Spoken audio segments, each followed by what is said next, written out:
略反應，略反應， It is a very interesting Cantonese idiom and vividly describes the action.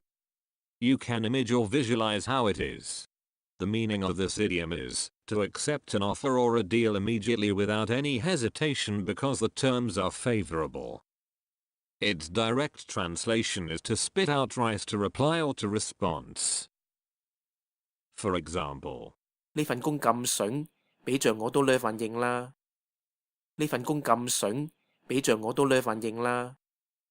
in English, it means, this job is very desirable. If it were for me, I would accept the offer without any hesitation. Don't forget to like, comment, share and subscribe to my channel. Thank you. See you next time.